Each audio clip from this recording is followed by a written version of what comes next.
Hello, Mr. Lazarus. Okay, so first, thank you for your patience. 2, this is the watch, and it's done. It's a really nice watch. It was in good condition originally, and then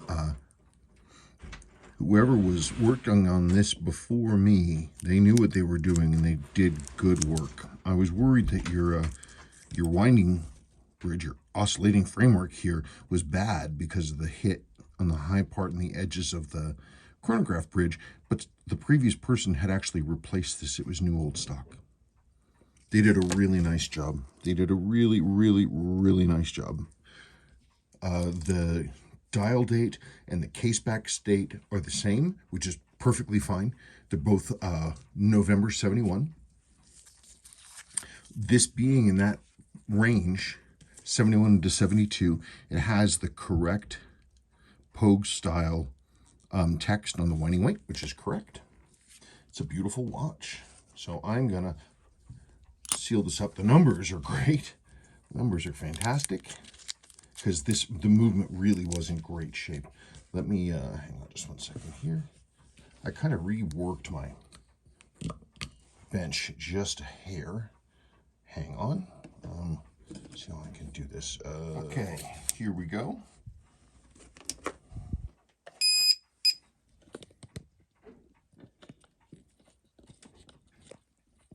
Again with this. Oops.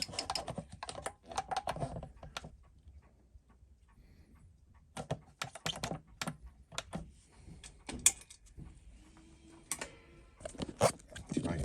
It's just, I still have the... Okay, well, I've had better lighting. I'm trying.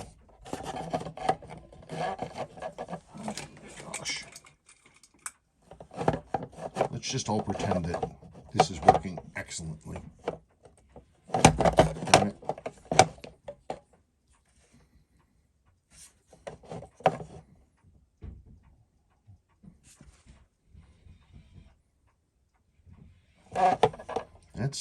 That's pretty tasty.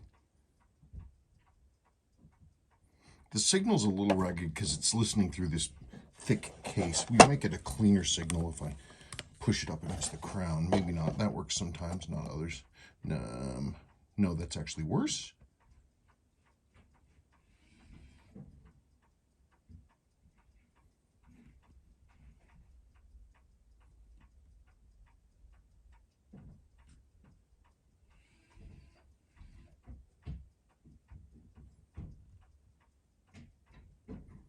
Well, I still have to go back in and do a couple checks. I'll look at it, but this is excellent, and they're great numbers. Let's see, actually, let's do the other thing.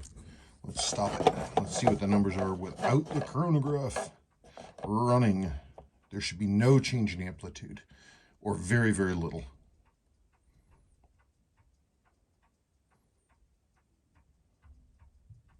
No real change in amplitude or accuracy. They should be just the same pretty much.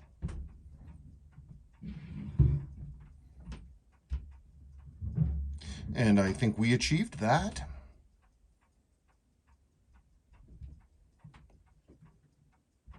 Yeah, it's a good watch. Good watch. Beautiful, beautiful colors too. Okay. Yeah, I mean, this watch was Saul Brooks.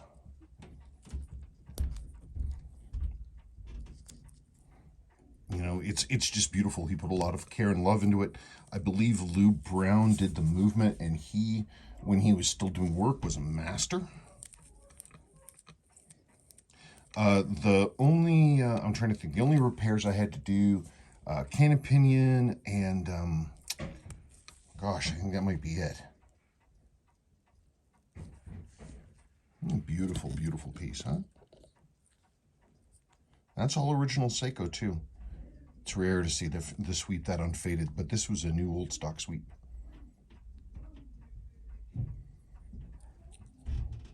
So with these, I recommend that if you're going to run the chronograph and then stop it and reset it, do so when the chronograph main sweep is right about there. Now this has a light reset. I like a light reset. That means it doesn't take a whole lot of force to reset it. I can make it a little heavier. I don't like to so much because the heavy, a real strong return on this can damage the chronograph wheel. So I prefer to err on the side of caution. And so I lighten that up some.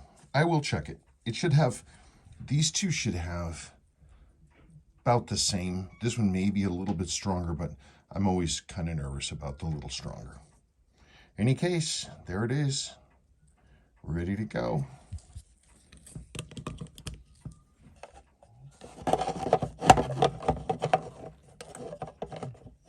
Gosh darn it.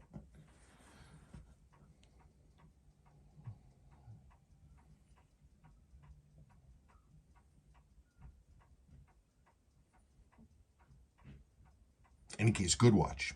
Good watch, and it was fun to work on. And it should be an excellent timekeeper for you. Okay, that's it.